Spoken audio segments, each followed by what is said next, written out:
रत्नकरंड श्रावकाच्या सम्यक चारित्राधिकारमधलं गुणव्रतांचं स्वरूप आपण बघतोय.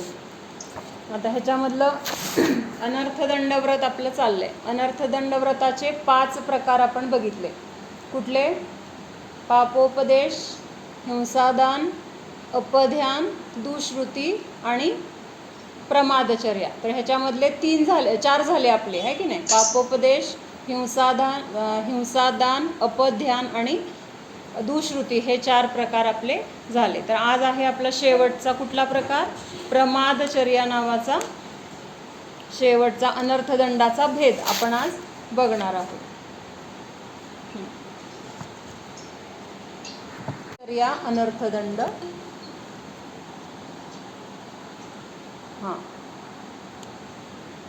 क्षितिसलिल दहन पवना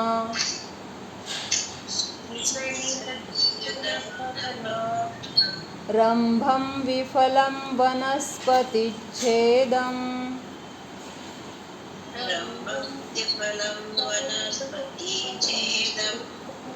शरणं सारणमपि च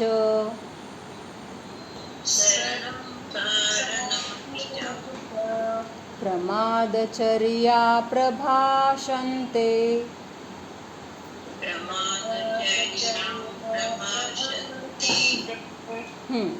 सगळे मिळून म्हणा आता.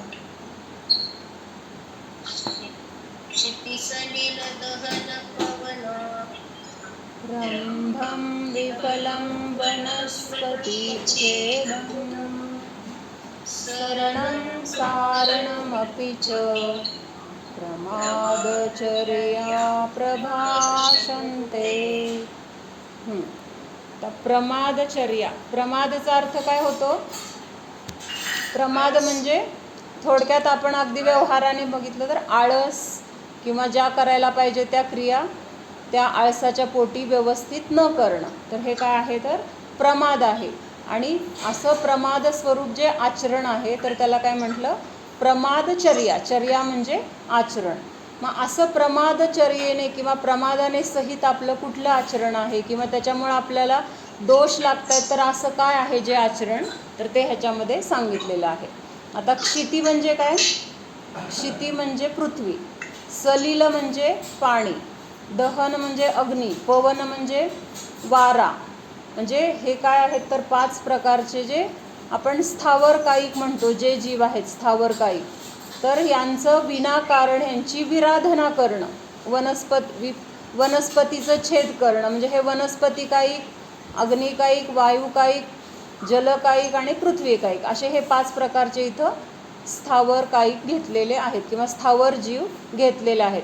तर ह्या जीवांची विनाकारण बसल्या बसल्या किंवा कारण नसताना काय करणं? तर हिंसा विराधना करणं किंवा त्यांना दुखवणं, त्यांच्या संबंधी त्यांचं काहीतरी काय करणं? तर ताटातूट करणं किंवा त्यांचे अवयव तोडणं, छेदन भेदन वगैरे असं जे काही असतील, असं होण्यायोग्य आपल्याकडून ज्या काही क्रिया घडत असतील त्यांचं काय होतंय? तिथं त्यांना दुःखांना सामोरं जावं लागतंय किंवा त्यांची आपल्याकडून हिंसा विराधना होतीये. तर अशा क्रिया करणं हे काय आहे? प्रमादचर्या नावाचं अनर्थदंड सांगितलेलं आहे. म्हणजे हे अगदी इथं म्हणजे आता श्लोकामध्ये देताना ते आपलं थोडक्या स्वरूपातच दिलेलं असतं, कारण त्याच्यामध्ये सार खूप भरलेला आहे. पण आपल्याला जर शब्द बघितला तर अगदी थोडक्या स्वरूपात वाटेल, पण त्याचा जर आपण विस्ताराने अर्थ बघत गेलो तर हे प्रमाद नावाचं सुद्धा खूप मोठं काय आहे? तर एक अनर्थदंडाची क्रिया आहे. मग आता कसं सांगितलं आहे? मुळात अनर्थदंडाचा शब्द आता आपला पक्का झाला आहे. अनर्थदंड म्हणजे काय? विनाकारण किंवा निष्प्रयोजन, की ज्यामुळे आपला फायदा तर कुठला होत नाही, पण विनाकारण आपलं स्वतःचं पण नुकसान होतं आणि आपल्या निमित्तात दुसऱ्या जीवांना पण दुःख किंवा त्यांची विराधना होते. आता इथं अर्थ काय सांगितला आहे? निष्प्रयोजन, पृथ्वी, पाणी, अग्नी, वायू संबंधी पाप करणं. आता इथं पाप करणं म्हणजे काय सांगायचं? काय घ्यायचं ह्याच्यातून अर्थ? म्हणजे त्यांनी नुसतं पाप करणं असं लिहिलेलं आहे, पण त्याच्यात प्रत्येकाबद्दलचं आपल्याकडून काय काय असं क्रिया घडतात त्याचं आपल्याला चिंतन करायला पाहिजे. आता पृथ्वी काईकबद्दल आपल्याकडनं काय काय घडत असेल, निष्प्रयोजन बरं का. आता प्रयोजनाच्या निमित्त तर आपण सगळे आरंभ करतोच, अर्थात शेती करणं.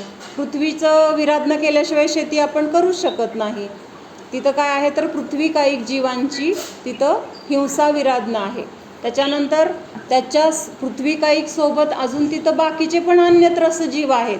अन्य तिथं पण अजून कुठले आहेत, एकेंद्रिय पण जीव आहेत. त्या सगळ्यांची तर होतीच, पण आता इथं मुख्यतेने कशाचं घेतलं आहे तर पृथ्वी कायिक जीवांची आपण बघतोय.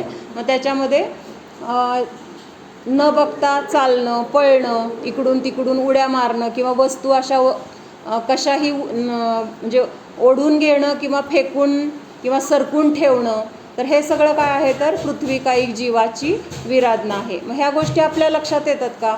पळत पळत पळत जातो आपण. अजून काय करतो, पळत पळत जातो किंवा असं न बघता उठताना बसताना बघत नाही, वस्तू घेताना बघून घेत नाही किंवा वस्तू ठेवत असताना तिथं जीव आहेत का किंवा त्या पृथ्वी काही तिथं जीव असतील त्यांची विराधना होईल हा विचार आपण तिथं करत नाही. तर हे सगळं काय आहे तर पृथ्वी कायिक जीवाची विराधना आहे. म्हणजे एखादी वस्तू आपण वरून जोरात फेकली, मग फेकल्यानंतर ती फेकलेली वस्तू जिथं पडली तिथं बाकीचे तर जीव असतीलच, प्लस तिथं पृथ्वी कायिक जीवाची पण विराधना होत असते. म्हणून निष्प्रयोजन अशा गोष्टी करायच्या नाहीत की ज्याच्यामध्ये आपल्याला काही करण्याची गरज नाही किंवा ज्याच्यामध्ये आपलं काही काम नाही. तर हे काय झालं, पृथ्वी कायिक जीवाची विराधना. त्याच्यानंतर दुसरी सगळ्यात जास्त विराधना आपली कशाची होती तर जलकायिक जीवांची विराधना आपल्याकडून जास्त होते. वाटतंय का आपल्याला जलकायिक जीवांची विराधना आपल्याकडून जास्त होते? पण सगळ्यात जास्त, कारण पाण्याशिवाय आपलं जीवन नाही. प्रत्येक ठिकाणी आपल्याला पाणी पाहिजे असतं आणि ते पाणी मग आपल्याला इतकं महत्त्वाचं आहे. एक तर आता सध्या सगळीकडे दुष्काळ असतो किंवा तेवढं पाण्याचं पहिल्यासारखं पाऊस नसतो वगैरे, आणि तरीसुद्धा आपण पहिल्यापेक्षा जास्त पाणी वापरतोय. जेव्हा पाणी मुबलक होतं तेव्हा आपण काटकसरीने वापरत होतो आणि आता पाण्याची कमतरता आहे तर आपण आता पाणी दना नळ आपले सगळीकडचे चालू असतात. तर किती पाण्याचा वापर आपल्याकडून विनाकारण केला जातो ह्याचा विचार आपल्याला नसतो. मग ही काय आहे तर जलकायिक जीवांची विराधना. जलकायिक जीवांमध्ये जे काही त्रसकायिक जीव आहेत तर त्यांची पण ह्याच्यासोबत विराधना होते. फक्त एका जलकायिकचीच नाही आहे. तर आता इथं मुख्यतेने जलकायिक दिले, पण आपण जेव्हा जलकायिक जीवांची विराधना करतो किंवा आपल्याकडून जेव्हा जलकायिक जीवांचा अनर्थदंड आपल्याकडून घडतो तर त्यावेळेस त्याच्यासोबत असलेले जे काही त्रसकायिक जीव म्हणजे काय तृप्ती? त्रसकायिक जीव कशाला म्हटलंय?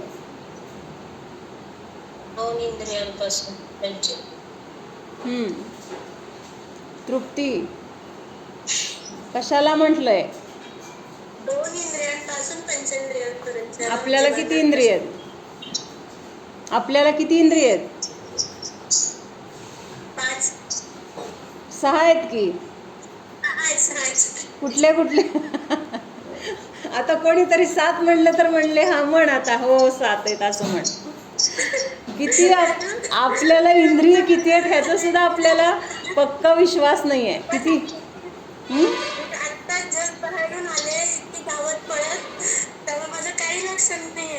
झोपेत विचारलं तरी आलं पाहिजे. तुला किती इंद्रिय आहेत? कुठले कुठले? तुला एक जास्त आहे. तुला एक जास्त आहे आमच्यापेक्षा.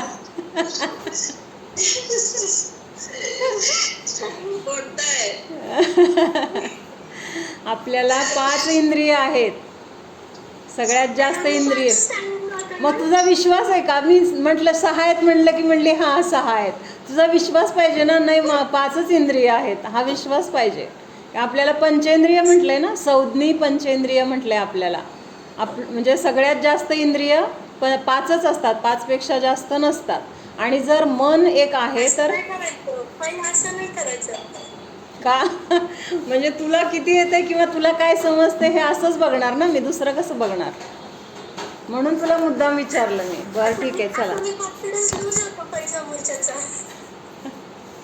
समोरच्याचा लूज करायसारखी असतो तू दुसऱ्याचा लूज करण्यासारखी.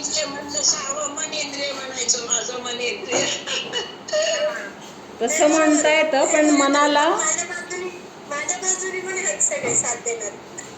मनाला असं 5 इंद्रियामध्ये नाही घेतलं, पण त्याला 9 इंद्रिय म्हटलंय मनाला.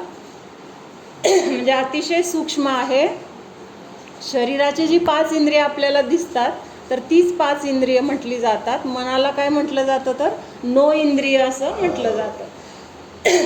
हां, तर अशी ही 5 इंद्रिय पर्यंतच्या जीवांना त्रस म्हटलंय. मग जलकायिक जीव जे आहेत, आता आपण काय बघतोय तर अनर्थदंड बघतोय ना. म्हणजे प्रमादचर्येमध्ये ज्या काही जीवांची विनाकारण आपल्याकडून हिंसा विराधना होते, कशाच्या निमित्तात होते तर प्रमादाच्या निमित्तात होते. प्रमाद म्हणजे काय? आळस करून, किंवा आपल्याला त्याची तेवढी फिकीर नसते, किंवा जाऊ दे काय होईल ते होईल, म्हणजे असा सगळा विचार करून आपण आळसामुळं काय करतो तर त्या जीवांची हिंसा विराधना करतो. तर ते कुठले जीव आहेत तर ते आत्ता सांगतायत आपल्याला की अग्निकायिक, जलकायिक, पृथ्वीकायिक वगैरे. तर त्यातलं आपण पृथ्वीकायिक बघितलं. म्हणजे एक मुख्यतेने बघितलं तर शेतीमध्ये पृथ्वीकायिक जीवाची हिंसा विराधना होते. आता ही एक जरी हिंसा आपण म्हणत असलो तरी त्याच्यासोबत बाकीच्या सुद्धा जीवांची हिंसा तिथं नियमाने होत असते. पण आता इथं फक्त मुख्यतेने बघतोय आपण, कारण शेतीमध्ये 2 इंद्रियापासून पंचेंद्रियापर्यंतचे जीव आहेत की नाही? आहेत की नाही? मुंगळे असतात, मुंग्या असतात, त्याच्यानंतर कसले कसले किडे असतात, अजून काय असतं ते तसले गांडूळ असतात, त्याच्यानंतर बेडकं असतात, साप असतात. म्हणजे सगळ्या प्रकारचे, आपल्याला तर हे मुख्यतेने एवढेच नावं माहीत आहेत. असे इतके जीव आहेत की त्यांची आपल्याला जाती पण माहीत नसते, त्यांची नावं पण माहीत नसतात. फक्त आपण एवढं म्हणतो की हे जरा वेगळे दिसतात, वेगळ्या रंगाचे आहेत, वेगळ्या आकाराचे आहेत, नवीनच आहेत, किंवा आपल्या रोजच्या माहितीतले नाही आहेत. तर असे अनंत जीव असतात आणि त्यांची पण तिथं विराधना किंवा होत असते. कशामुळे होत असते तर आपल्या प्रमादामुळे होत असते. त्याच्यानंतर मग आपण जलकायिकचं बघत होतो. मग जलकायिक जीवांची प्रमादाच्या निमित्तात कशी हिंसा होते. आपल्याकडून जे गरजेचं आहे आपल्याला रोज पाण्याशिवाय तर आपण जगू शकत नाही. म्हणजे आपल्याला जगण्यासाठी, काम करण्यासाठी, किंवा रोजचं काही जीवन चालण्यासाठी सगळीकडेच पाण्याची तर गरज आहे. मग हे पाणी वापरत असताना तिथे प्रमाद काय करतो आपण, हा विचार पाहिजे आपल्याला. प्रमाद म्हणजे काय तर आपल्याला जेवढी गरज आहे त्याच्यापेक्षा जास्त आपण पाणी का वापरलं जातं आपल्याकडून, तर तिथे आपल्याला त्याची जाणीव नाही आहे. पाण्याला म्हणजे पाण्याला पण जीव आहे, किंवा पाण्यामध्ये पण जीव आहेत, आणि त्यामुळं तिथं आपण काय करतो, पाहिजे तेवढा नळ सोडून पाहिजे तेवढं पाणी बदा बदा बदा आपण वापरतो. म्हणजे हा काय होतो आपल्याला काय आळस म्हणजे फक्त झोप आल्यानंतरच आळस केला किंवा कंटाळा केला तोच प्रमाद नाही घ्यायचं बरं का इथं. तर इथं आपण विनाकारण ज्या क्रिया करतोय का, किंवा विनाकारण आपल्याकडून ज्या गोष्टीची हिंसा होतीये, तर त्या सगळ्या ह्याच्यामध्ये येणार की प्रमादचर्यामध्ये येणार. मग आपण विनाकारण जर पाणी वापरतोय, विनाकारण म्हणजे आपल्याला आपण मध्ये उदाहरण बघितलं होतं, आंघोळीला समजा आपल्याला पाऊण बादली 1 बादली पाणी लागत असेल तर आपण किती पाणी वापरतो आता उन्हाळ्यामध्ये, किती पाणी वापरतो प्रत्येकाने आपलं आपलं सांगा. 2 बादल्या बास का? हां, म्हणजे तिथं मोजायचा काही प्रश्नच नाही. म्हणजे इथं काय काय विराधना झाली बघ. शॉवर खाली आंघोळ केल्यामुळं तिथं आळगण पाणी वापरलं गेलं. म्हणजे तो पाणी गाळलं नाही हा प्रमाद झाला. त्या जीवांच्या बरोबर मग शॉवरनी करायला कोणी सांगितली? मग तुम्ही पाणी गाळून कसं वापरता येईल त्या पद्धतीने आंघोळ करा. म्हणजे ऑप्शन आपल्याकडे आहेत. जर आपल्याला खरंच वाटलं ना की बाबा त्या जीवांची माझ्याकडून हिंसा होते, किंवा त्यांची हिंसा तर होतेच आहे, प्लस त्याचं पाप आपल्याला लागतंय, ह्या दोन्ही गोष्टी तिथं आहेत. फक्त त्यांची हिंसा होते म्हणून करायचं नाही असं नाही आहे, तर तिथं त्याच्यासोबत माझं पण काहीतरी नुकसान होतंय. तर ते नुकसान काय होतंय त्याच्यासाठी आपण हे बघतोय की अनर्थदंड कुणाला मिळतोय, म्हणजे विनाकारण शिक्षा कुणाला मिळते, त्याची ज्या काही क्रिया आपल्याकडनं घडतायत ना त्याची शिक्षा कुणाला मिळते, त्या जीवांना तर मिळते, पण त्याच्यासोबत आपल्याला पण मिळते. आणि आपण आपल्यासाठी मुख्यतेने बघतोय की मला काय करायचंय तर स्वतःला ह्या दंडापासून वाचवायचे. विनाकारण मी स्वतःला शिक्षा करून का घ्यायची, मला शिक्षा नको आहे. मग मला शिक्षा नको आहे म्हणून जर मी व्यवस्थित काळजीने किंवा प्रमादरहित क्रिया केल्या तर तिथं काय होणार आहे, समोरच्या जीवांची पण तिथं आपोआप काय होणार आहे, सुरक्षा होणार आहे. त्यांचं पण तिथं हिंसा विराधना आपोआप टळणार आहे. कळलं का? म्हणजे उदाहरणार्थ सांगते बरं का मी, मला कुणाला दोष द्यायचा नाही आहे किंवा कुणाचं मला काढायचं नाही आहे, पण आपलं कुठं चुकतंय हे जर आपल्याला कळलं तर आपण त्याच्यामध्ये बदल करू शकतो किंवा सुधारणा करू शकतो. दोन्ही घेऊन जावा, सुधारणा आपण करू शकतो. मग आता एक उदाहरण म्हणून तृप्तीने सांगितलं ना, शॉवर खाली उभारलो, म्हणजे तिथं काय झालं, एकतर किती पाणी वापरलं गेलं हे आपल्याला समजत नाही. म्हणजे जोपर्यंत आपल्याला बास वाटत नाही तोपर्यंत आपण शॉवर वापरणार. बरोबर आहे का? तिथं शॉवर वापरताना असा विचार असतो का, नाही बाबा फार पाणी संपतंय म्हणजे विनाकारण जलकायिक जीवांची तिथं हिंसा होते किंवा त्याचा वापर झाल्यामुळे त्याचं काहीतरी मला अनर्थदंड होतोय असं वाटतं का आपल्याला? तिथं जोपर्यंत आपल्याला छान वाटते तोपर्यंत आपण तो शॉवर घेत राहतो. म्हणजे तिथं अगणित पाणी वापरलं, म्हणजे जिथं आपल्याला एक बादलीमध्ये आपलं व्यवस्थित सगळं होतंय तिथं आपण किती वापरली? आता तुझ्या हिशोबाने आपण 2 म्हणू, 3 म्हणू, किंवा आता शॉवर खाली म्हटल्यावर 4-5 बादल्या पण जात असतील, त्याच्यात काहीच म्हणजे विशेष नाही आहे. शॉवर खाली एवढं पाणी सहज जात असेल. एकदा मोजायला पाहिजे, तेवढा वेळ शॉवर चालू ठेवून त्याचं पाणी किती बादल्या पाणी होतं हे एकदा बघायला पाहिजे, म्हणजे आपल्याला कळेल. म्हणजे पहिल्यांदा तिथं पाणी न मोजता किंवा म्हणजे जास्त पाण्याचा तिथं वापर झाला. त्याच्यानंतर अळगण पाणी वापरलं. अळगण पाणी झालं म्हणजे तिथं काय झालं, एकतर ते जीव सगळे काय झाले, त्यांची विराधना, त्यांची काय झाली, हत्या झाली, हिंसा झाली. आणि परत काय झालं अजून, आपल्या स्वतःच्या स्पर्शनेंद्रियाचा तिथं आपण काय केला, भोग घेतला. म्हणजे आपल्याला तिथं शॉवरने आंघोळ केल्यावर छान वाटतंय ना. शॉवर खाली आंघोळ का करतो आपण? बादलीतून पाणी घेऊन आंघोळ करण्यापेक्षा शॉवर खाली उभं राहायला आपल्याला का छान वाटते? कारण काय ह्याच्या मागचं? कोण सांगतंय? काय वाटतं कशासाठी शॉवर खाली आपण आंघोळ करतो?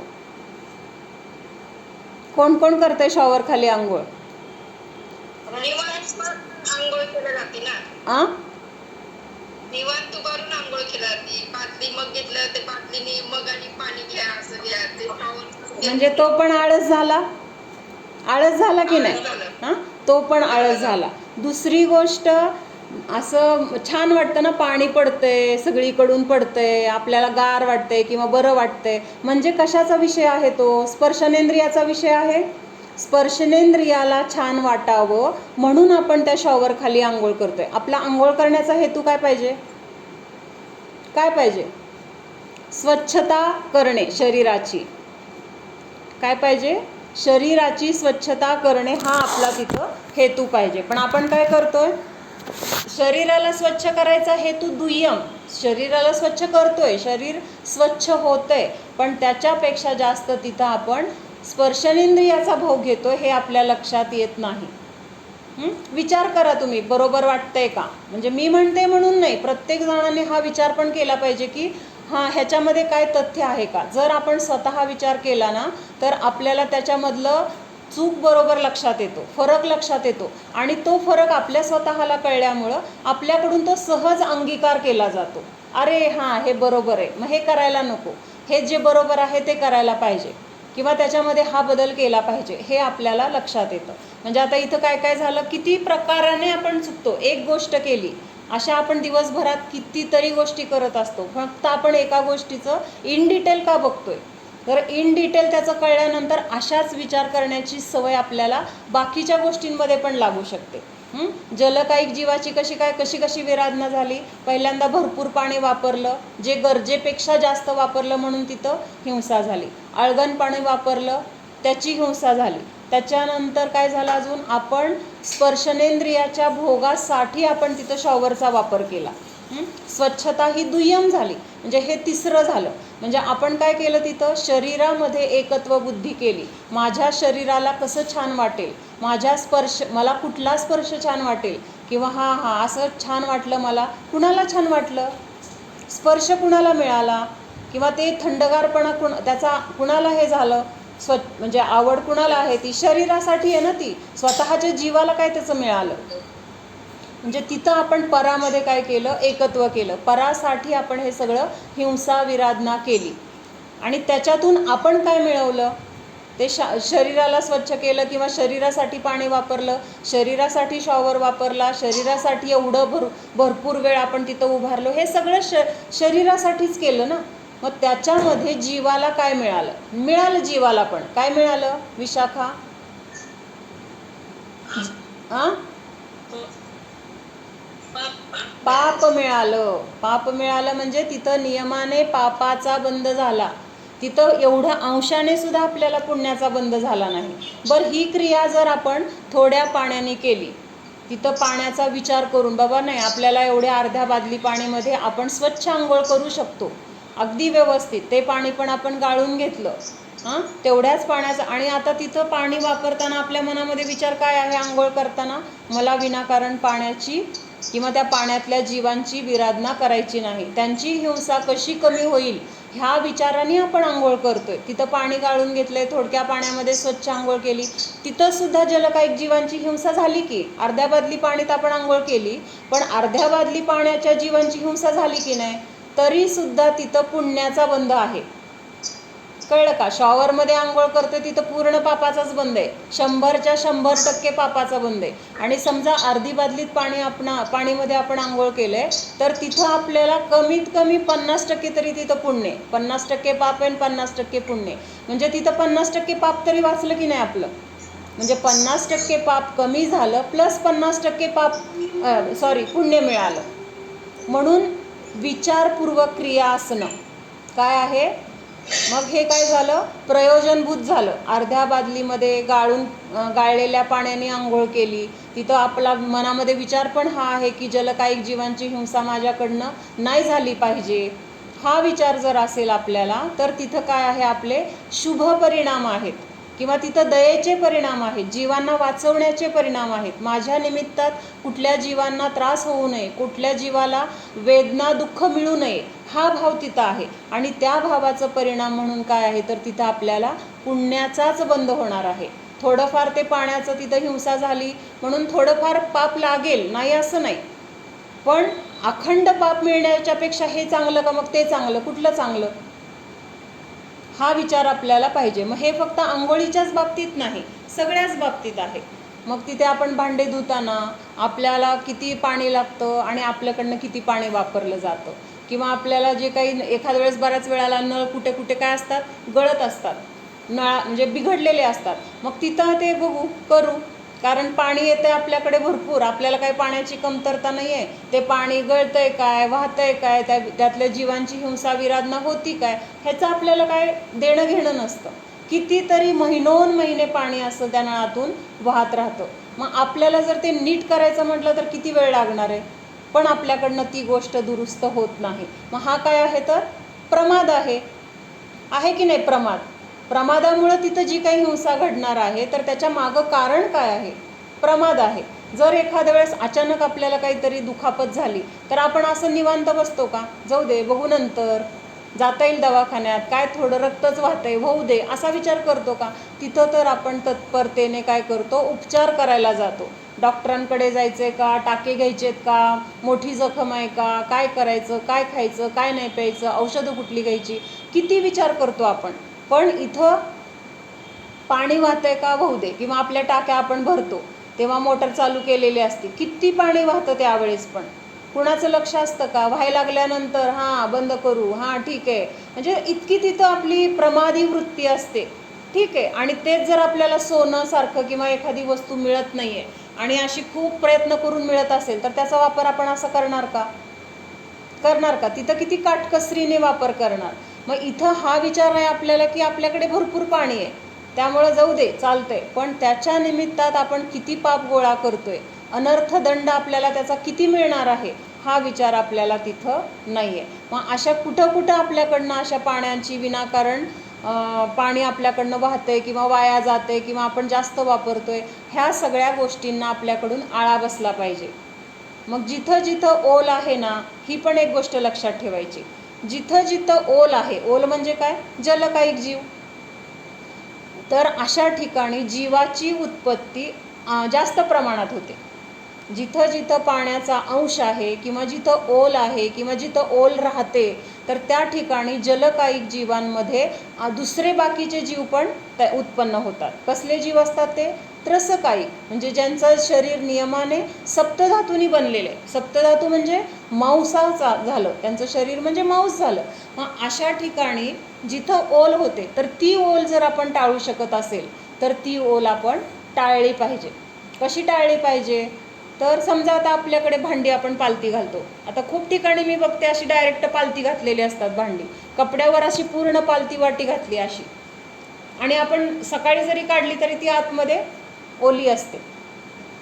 तेच पालती घालताना जर आपण तिरकी तिरकी पालती घातली तर त्यामुळं काय होतं, ते आपोआप सुकलं जातं भांडं. तिथं सुकल्यानंतर तिथं त्या पाण्यामध्ये किंवा त्या वाटीमध्ये जे काही बरे 2-4 थेंब असतील, पण एका थेंबामध्ये 34,000 का 35-36,000 जीव एका थेंबामध्ये सांगितले. मग ते पाणी जर तिथं नसेल तर तेवढ्या जीवांची तिथं उत्पत्ती झाली नाही. उत्पत्ती झाली नाही म्हणजे ते मरणाला तिथं विनाकारण मरण त्यांना मिळणार नाही, म्हणजे मारले जाणार नाहीत. आपल्या निमित्तातच ते मरणार ना. आपण ती ओली वाटी घेतली, तसंच त्यात काहीतरी घेऊन आपण पिलं किंवा तसंच आपण ते पुसलं गेलं, तर त्या सगळ्या जीवांची विरधना कुणामुळं झाली? आपल्या प्रमादामुळे झाली. आपला प्रमाद आहे की आपण त्या, किंवा मग धुतल्याच कोरडं करून ठेवलं. पण तेवढं तर आपल्याला बऱ्याच वेळेला वेळ नसतो. आता ही अनिता गुण आहे ना, ही काय करते, भांडी धुतल्या कोरडी करूनच जागेवर लावून टाकते. त्यामुळं तिला ते तसला काय प्रश्न येत नाही. पण आपल्याला समजा वेळ नाही आहे तर आपण ती भांडी तिरकी पालती घातली तर तिथं आतून आपोआप काय होतं, कोरडी भांडी होतात. किंवा आपण पाणी गाळून घेतले आणि गावाला जायचे आणि आपण ड्रॉवरमधली बाटली काढली. आता ती बाटली कशी आहे, आधीची ठेवलेली आहे आणि ती ओली आहे आतमध्ये बाटली कशी आहे, ओली आहे. आणि त्या बाटलीमध्ये मग काय झालं, आपण आत्ता गाळलेलं पाणी घातलं किंवा उकळून ठेवलेलं पाणी घातलं, पण त्या बाटलीमध्ये पहिली जी ओल आहे त्याच्यामध्ये जीव आहेत. कसले जीव आहेत? जलकायिक आहेत प्लस त्रसकायिक आहे, दोन्ही प्रकारचे जीव आहेत. त्या जीवांची हिंसा झाली तिथं. प्लस आपण जे काही पाणी गाळलेलं म्हणून त्याच्यात भरलंय तर ते पाणी आळगण झालं, म्हणजे आपल्याला परत तिथं आळगण पाणी पिल्याचा दोष लागला. ह्या गोष्टी लक्षात येतात का? आपण सहज बाटली घेतो, भले आपण ती बाटली विसळली असेल तरी पण त्याच्यामधले सगळे जीव निघून जात नसतात. कळतंय का? म्हणून आपल्याला जेव्हा जी वस्तू घ्यायची तर ती कोरडी आहे का हे बघून घेतलं पाहिजे. किंवा आपण पाणी उकळून ठेवले आणि दुसरं कुठलं तरी ओलं भांडं घेतलं आणि त्या उकळलेल्या पाण्यात ते भांडं घालून पाणी घेतलं तर ते उकळलेलं पाणी पण आळगण झालं आणि आपण ज्या भांड्यात पाणी घेऊन पितोय ते पण आळगण झालं. अवघड वाटतंय का हे? समजतंय का मला काय म्हणायचंय ते? तृप्ती, अजून कोण आहे? संजाली, सगळ्यांना समजतंय ना? समजतंय.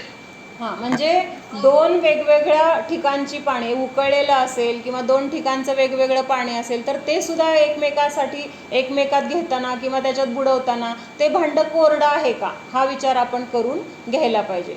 किंवा आपण आता कुठेही गेलो तर कुणी पाणी आणून दिलं काय, म्हणजे आता ह्या कॉमन गोष्टी झाल्यात, पण हे आपल्याकडून ह्या चुका होत आहेत हे आपल्याला पहिल्यांदा लक्षात आलं पाहिजे. म्हणून पाणी प्यायचं तर आपल्याला घेणारा जो ग्लास असेल तो ग्लास पहिला कोरडा आहे का हे बघायला पाहिजे.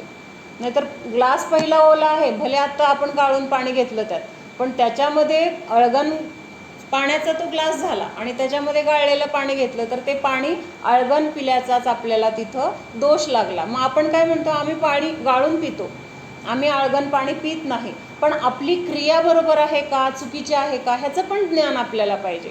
जर हे ज्ञान नसेल तर तिथं काय होणार आहे, जलकायिक जीवांची हिंसा विराधना. आणि हेच काय आहे तर प्रमादचर्याच आहे ना. आपल्याला त्याच्याबद्दलची माहिती नसल्यामुळं किंवा कधी आळसामुळं नीट ग्लास बघितलाच नाही, नीट पुसलाच नाही, तसाच घेतला, तसाच बुडवला, तसाच दिला, म्हणजे सगळं काय केलं, जे बरोबर होतं त्याला पण चुकीचं करून टाकलं. तर हे आहे.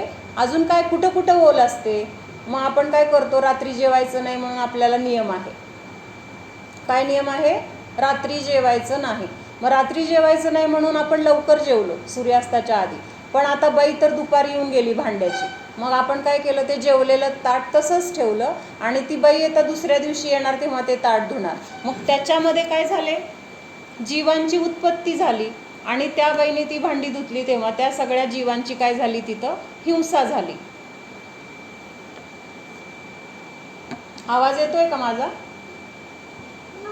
हो येतो. येतो येतो. येतोय ना? हां. म्हणजे मग रात्री जेवलो नाही ह्याचा आपल्याला मोठेपणा वाटतो. मी रात्री जेवत नाही, की मला नियम आहे, मी लवकर जेवलो. पण ते ताटामध्ये किती जीव मारले गेले ह्याचा विचार आहे का? तिथं किती किती जीवांची हिंसा विराधना होते हा विचार नाही. म्हणजे आपण फक्त एक साईड बघतोय.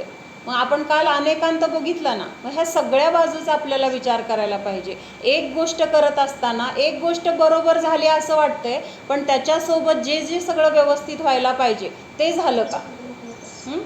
भाजी, आता काल एक व्हिडिओ टाकला होता मी ग्रुपवर, बघितला असेल सगळ्यांनी. एक साधी कोथिंबिरीची पेंडी होती, नुसती अशी. नेहा म्यूट कर नेहा.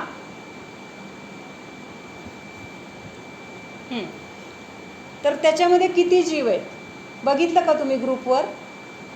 कुणी कुणी बघितला व्हिडिओ काल टाकला होता? अगदी सूक्ष्म आहेत. म्हणजे ते व्हिडिओ बघताना पण पटकन लक्षात येत नाहीत. एक आळी दिसतीये आणि बाकीचे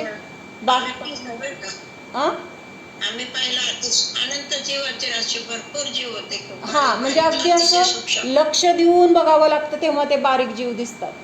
मग आपण मातीमध्ये पण, हां, मातीमध्ये पण जीव होते. मातीमध्ये पण आहेत. आपल्या डोळ्यांना हे दिसले तरी आपल्या डोळ्यांना न दिसणारे असे पण तिथं खूप सूक्ष्म जीव आहेत. म्हणून आपल्या धर्मामध्ये एवढं जीव दयेला का महत्त्व दिले? कारण इतके जीव आहेत, त्या जीवांची आपल्याकडून कशी हिंसा होते. ते पण आपल्यासारखेच जीव आहेत, त्यांना पण जगण्याची इच्छा असते. मग आपल्या निमित्तात जर त्यांचं मरण होत असेल, त्यांना दुःख होत असेल, तर त्याचं पाप कुणाला लागणार आहे? किंवा आपल्याला जसं जगू वाटतं, आपल्याला वाटतं की नाही आपल्याला कसला त्रास होऊ नये, आपल्याला कुणी दुःख देऊ नये, माझ्या सगळ्यांनी माझा रिस्पेक्ट केला पाहिजे. आपण त्या जीवांचा रिस्पेक्ट करतोय का? आपण त्यांना व्यवस्थितपणे हाताळतोय का? किंवा तिथं नीट बघून घेतोय का? मग आपण हॉटेलमध्ये वगैरे जे, म्हणजे आता हॉटेलमध्ये बनवलं जातं, मग तिथं काय एवढं बारकाईने बघितलं जातं का? आपल्या घरी आपल्याला इतके ठराविक कमी लोक असतात, आपल्याकडे 4-5 मेंबर फार तर असतात आता प्रत्येकाच्या घरी. मग तेवढ्यासाठी लागणारं आपल्याला नीट बघून घेता येत नाही, किंवा नीट बघितलं तर त्याच्यामध्ये एवढे बारीक बारीक बारीक बारीक सूक्ष्मजीव आढळतात. मग हॉटेलमध्ये वगैरे एवढं सगळं बनवायचं असतं, कुणाला वेळ मिळत असेल तिथं एवढं बघायला? आणि कुणाला त्याचं ज्ञान आहे की ह्याच्यामध्ये असे जीव असतील, त्यांना वाचवलं पाहिजे, त्यांना मारलं नाही पाहिजे? असं कोण विचार करतं? खटकाच्या हृदयाची लोक आहेत, खाटीक खाणे ते तसले सगळे घाणेरडे मांस मटण खाणारी लोक आहेत. त्यांना असले जीव मेले काय जगले काय काही फरक पडत नाही. पण फरक आपल्याला पडला पाहिजे, कारण आपल्याला ह्या सगळ्या जीवांचं ज्ञान झालेलं आहे. आपल्यामध्येच, आपल्या धर्मामध्ये सोडून इतर कुठं सांगितलंय का एकेंद्रियापासून पंचेंद्रियापर्यंतचे जीव असतात? कुठल्या धर्मामध्ये सांगितलंय? अनेक धर्म आहेत. सगळे लोक काय म्हणतात की सर्व धर्म समान आहेत, आम्ही सगळ्या धर्माला मानतो. पण जैन धर्म श्रेष्ठ का आहे? आपला आहे म्हणून श्रेष्ठ नाही आहे. तर जैन धर्मामध्ये इतक्या बारकाईने प्रत्येक जीवाला तिथं जीव म्हणून बघितलं जातं. प्रत्येक जीवाची तिथं त्यांची रक्षा व्हावी ह्याचा प्रयत्न केला जातो, किंवा त्याच्या रक्षेचा उपाय, त्या रक्षेचा उपदेश आपल्याला प्रत्येक आपल्या शास्त्रामध्ये दिला आहे. म्हणजे एकेंद्रियापासून पंचेंद्रियापर्यंतचे जीव आहे ह्याचं कुठल्याच धर्मामध्ये उल्लेख नाही आहे. दयाधर्म आहे, दयाधर्म आहे असं सर्वसाधारण म्हणतात, पण त्यांच्यासाठी दया म्हणजे कुठली? की जे आजारी आहेत, आंधळे पांगळे आहेत, त्यांना तुम्ही मदत करा, किंवा त्यांना औषध पाणी करा, किंवा मोठे मोठे कुठले प्राणी दिसत असतील तर त्यांना काय झालं असेल तर त्यांना वाचवा. असं प्राणी दया करतील आणि तिथे जाऊन काय खातील? मांसाहार करतील. अशी लोक आहेत आत्ताच्या जगामध्ये. म्हणजे म्हणून आपला धर्म श्रेष्ठ आहे की तिथं एकेंद्रिय जीवाला सुद्धा सांगितलंय की त्याची तुम्ही हिंसा करू नका, त्याच्या तुम्ही रक्षेचा उपाय करा, किंवा तुम्ही अशी चर्या करा की जिथं प्रमाद होणार नाही. आणि प्रमादरहित क्रिया जर आपण केली तर तिथं काय होणार आहे? त्या जीवांची रक्षा होणार आहे. कशासाठी सांगितली आहेत ही सगळी व्रतं? व्रतं कशासाठी करायची आहेत? आपल्याला पुण्य मिळावं हा हेतू आहे का? तर तिथं ते व्रत करण्यामागं त्या जीवांची विनाकारण आपल्याकडून जी काही हत्या होते, हिंसा विराधना होते, त्यांना काहीतरी दुःख होते, आणि ते दुःख होऊ नये हा तिथं भाव आहे.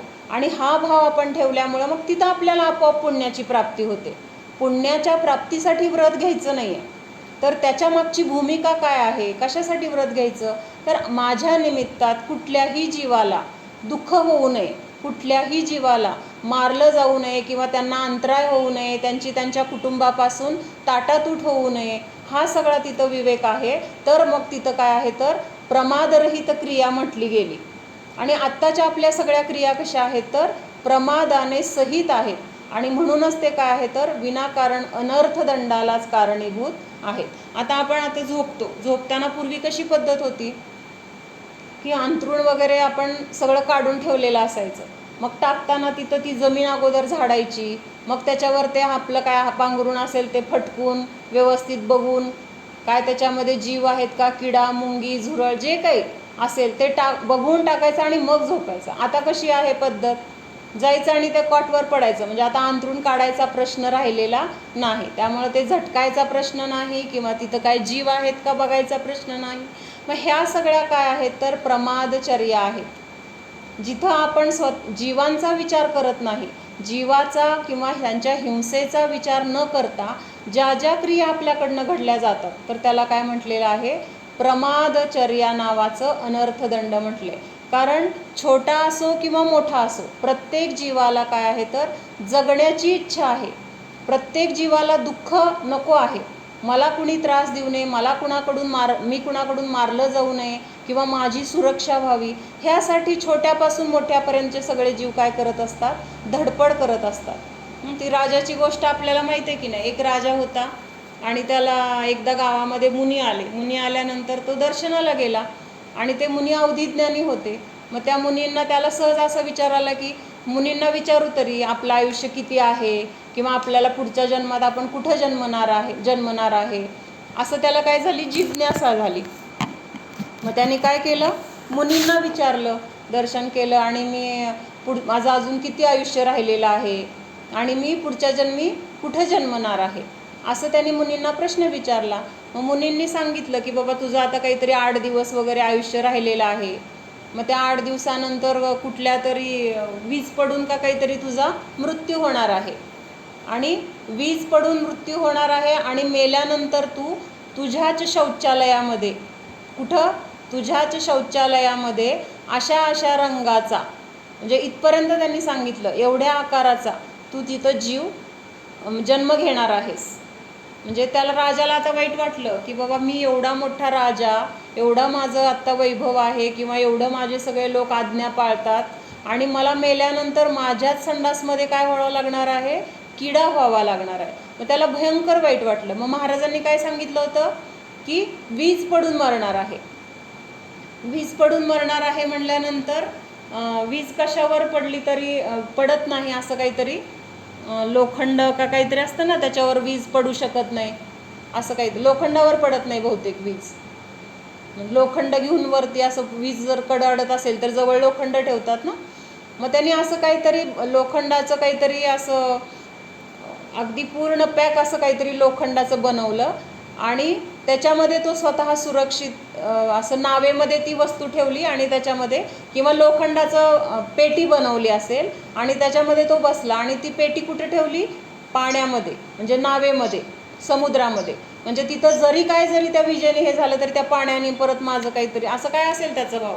आणि त्यामुळे त्यांनी जेव्हा त्या महाराजांनी सांगितलं होतं की समुद्रातच घर बांधलं, समुद्रातच बांधलं स्वतःसाठी त्यांनी. नाही, घर वगैरे बांधलेलं माहित नाही मला, पण त्यांनी त्याचा असेल तसं पण असेल. स्वतःसाठी खोली बांधली त्यांनी तिथे. हां, तर मग त्यांनी तसं पॅक करून तिथं स्वतःला तिथं तो म्हणजे तिथं स्वतःची सोय त्यांनी केली. मग काय झालं, जेव्हा महाराजांनी सांगितलं होतं ज्या दिवशी असं असं होणार आहे त्या दिवशी बरोबर काय झालं का मावशी, समुद्रातच उलटा पाण्यात होती आणि वीज पडते, बरोबर ते वर येतो आणि वीज पडते त्याच्या अंगावर. असं काहीतरी होतं.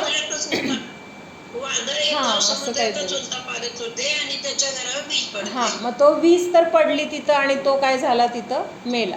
म्हणजे हे पण आहे की जे मुनींचे वचन आहेत तर ते खोटे होत नाहीत. मुनींचे वचन म्हणजे काय, त्यांनी स्वतः ते सांगितलेलं नव्हतं, त्यांच्या ज्ञानामध्ये जे झळकलेलं आहे तर ते जे झळकलेलं आहे ते खरंच असतं.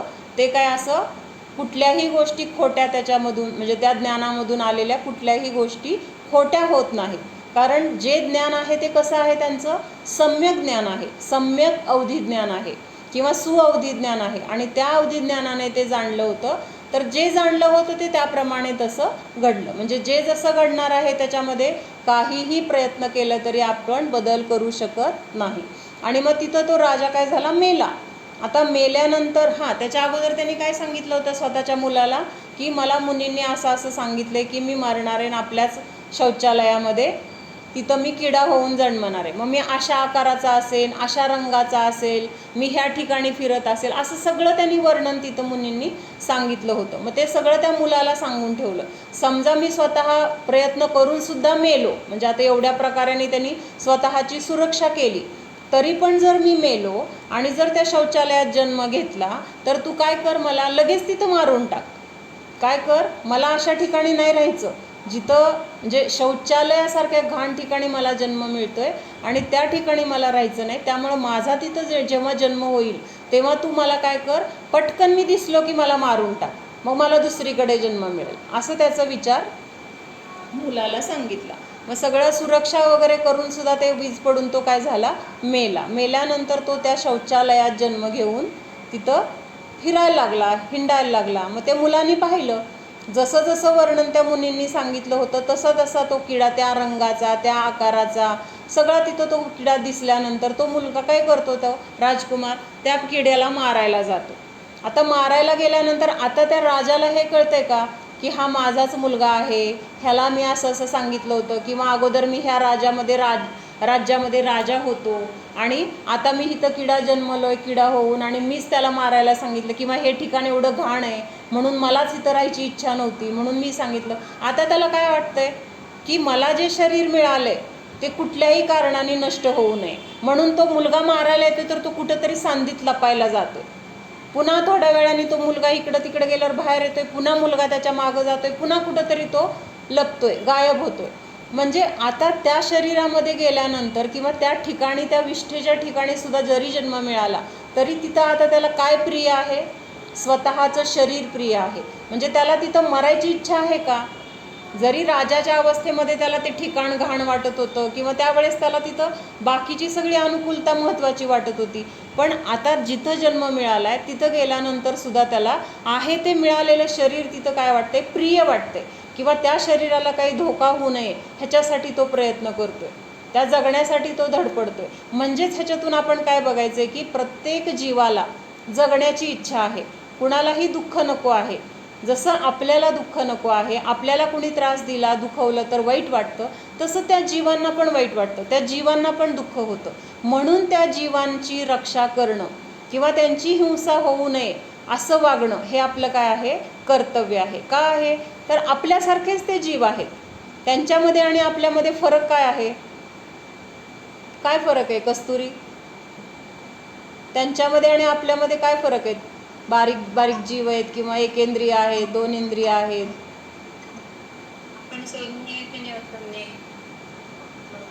म्हणजे पर्यायामध्ये फरक आहे. म्हणजे आता जे शरीर प्राप्त झालेलं आहे ते शरीर म्हणजे आपली आत्ताची ही पर्याय आहे. मनुष्य पर्याय, तिर्यंच्या पर्याय किंवा काय प्राण्याची शरीर असलेली पर्याय. तर हे जे पर्याय आहेत ना, तर हे पर्याय म्हणजे आपण नाही आहे. पण आत्ता आपण काय करतोय, प्रत्येकाला कुठल्याही अवस्थेत असू दे, प्रत्येकाला आपला जीव प्रिय आहे. आपला जीव प्रिय आहे आणि जीव रूपाने सगळे समान आहेत. वरची शरीरामध्ये भेद आहे. भेद कुठं आहे? शरीरामध्ये भेद आहे. काहींना इंद्रिय कमी आहेत, काहींना इंद्रिय जास्त आहेत, काहींना ज्ञान कमी आहे, काहींना ज्ञान जास्त आहे. म्हणजे असं पर्यायामध्ये जी प्राप्ती झालेली आहे संयोगांची, तर त्या संयोगामध्ये काय आहे तर कमी जास्तपणा आहे किंवा तिथं वाईट चांगलेपणा आहे. पण जीव रूपाने सगळे जीव कसे आहेत, समान आहे. मग तो किड्याचा जीव पण तो समान आहे, आपला पण समान आहे किंवा सिद्ध भगवान पण कसे आहेत, त्याच क्वालिटीचे आहेत, जेवढी क्वालिटी त्या जीवामध्ये छोट्यासुद्धा आहे. म्हणजे जीव रूपाने सगळे कसे आहेत, समान आहेत. फक्त आत्ता काय आहे तर प्रत्येकाचा वेश वेगळा मिळाला आहे. आपण जसं पूर्वी कर्म केलेलं आहे तशा कर्मानुसार आत्ता आपल्याला हा वेश प्राप्त झालेला आहे. कोणी राजा झालं आहे, कोणी प्रधान झालं आहे, कोणी चोर झालं आहे, कोणी शिपाई झालं आहे. म्हणजे हे वर्ण सगळे नाटकामध्ये घेतलेले वेश असतात ना, तसे वेश आहेत. जेव्हा ते नाटक संपतं तेव्हा ते सगळे वेश काढून ठेवले जातात. घरी जाताना त्या वेशामध्ये घरी जातात का ते लोक? नाटकापुरते ते वेश घेतलेले आहेत, नाटकापुरतं ते सोंग केलेलं आहे. पण प्रत्यक्षात तर काय आहे, आतमध्ये जो जीव आहे, ज्याचं जे खरं रूप आहे त्या रूपाने ते वावरतात. तसं जीवाचं जे स्वरूप आहे तर ते सिद्ध भगवंतांमध्ये असलेलं स्वरूप, आपल्यामध्ये असलेलं स्वरूप, किंवा लहान मोठ्या कुठल्या किडे मकोडे ह्यांच्यामध्ये असलेलं जीवाचं स्वरूप, हे गुणाच्या अपेक्षेने, द्रव्याच्या अपेक्षेने सगळं कसं आहे, समान आहे. फक्त पर्याय त्यांची आत्ता कशी आहे, पुण्य पापाच्या अनुसार तशी पर्याय त्यांना प्राप्त झालेली आहे.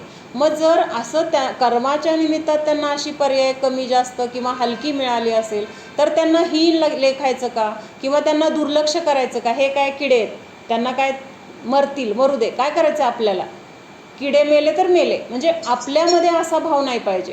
तिथं आपल्यामध्ये हाच भाव पाहिजे की ते सुद्धा आपल्यासारखे जीव आहेत. उलट आपल्याला जास्त आपल्यामध्ये काळजी घेण्याची क्षमता पाहिजे की आपल्याला ज्ञान आहे तर त्या ज्ञानाचा उपयोग करून आपण त्यांची रक्षा करायला पाहिजे. त्यांच्याजवळ तेवढं ज्ञान नाही आहे, तेवढी शक्ती नाही आहे त्यांच्याजवळ की स्वतःची रक्षा करतील, कुठं सुरक्षित आहे हा विचार करतील, एवढं ज्ञान त्यांना नाही आहे. पण ते ज्ञान आपल्याला आहे म्हणल्यावर आपली जबाबदारी आहे की त्यांची कशी रक्षा होईल किंवा त्यांची कशी सुरक्षित आपण त्यांना ठेवू, आपल्यामुळं त्यांना कुठल्याही प्रकारचा त्रास धोका होणार नाही, ही जबाबदारी आपल्यावर आहे. जसं त्या मुलांना सांभाळण्याची जबाबदारी असते की नाही, त्या मुलांना काही होऊ नये म्हणून टीचर काळजी घेतात. कसं सांभाळतात की नाही, आपल्या वर्गातल्या मुलांची जबाबदारी आपल्यावर आहे, उद्या त्यांना काय झालं तर आपल्यावर येणार आहे. म्हणजे तिथं किती काळजीपूर्वक त्यांचं सगळं लक्ष दिलं जातं, त्यांच्याकडून सगळं करून घेतलं जातं, शिकवलं जातं. मग एवढं केलं जातं, ते मुलं अज्ञानी आहेत, त्या मुलांना काय आहे, ज्ञान नाही आहे, समजत नाही आहे त्यांना कसं वागायचं, काय करायचं, मग ते टीचर त्यांना शिकवतात. तसं जे जीव असे सूक्ष्म आहेत किंवा ज्यांना स्वतःला एवढं ज्ञान नाही आहे तर त्यांची रक्षा करणं हे काय आहे, आपलं कर्तव्य आहे. आणि त्यांच्यासाठी तर आहेच आहे, त्यातून त्यांची रक्षा तर होणारच आहे. पण आपलं मोठं काय होणार आहे तर आपण मोठ्या पापापासून वाचणार आहोत किंवा आपल्या दुःखापासून आपण स्वतःला काय करणार आहोत, वाचवणार आहोत. म्हणून अशी रक्षा करण्यासाठी, ह्या सगळ्या जीवांना सांभाळण्यासाठी प्रमादरहित चर्या आपली असणं गरजेचं आहे. प्रमादरहित म्हणजे सावधपणाने प्रत्येक क्रिया करणं. तर हे थोडक्यात आपण थोडंफार अजून आज बघितलंय, बाकीचं अजून उद्या पण बघूया प्रमादचर्येमधलं. तर अजून ह्याच्याबद्दल कुणाकुणाकडून काय काय विचार येत आहेत ते पण तुम्ही विचार करा की आपल्याकडनं, म्हणजे प्रत्येकाला वेगळं वेगळं चिंतन सुचतं. क्रिया जरी आपण सगळ्या सेम करतोय, सगळेजण खातोय पितोय स्वयंपाक करतोय राहतोय जगतोय किंवा काम करतोय, क्रिया सगळेजण करतायत, पण जर विचार करायला गेलं तर प्रत्येकाकडनं काहीतरी वेगळा उपाय, वेगळा हे निघतो, काय मुद्दा, प्रत्येकाची विचाराची धारा वेगळी असते, त्यामुळं नवीन नवीन विचार प्रत्येकाला समजतील. तर हे प्रमादचर्या नावाचं जे अनर्थदंड आपण बघितलं ना आज, तर त्याच्याबद्दल प्रत्येकाने चिंतन करा की कुठल्या ठिकाणी कुठल्या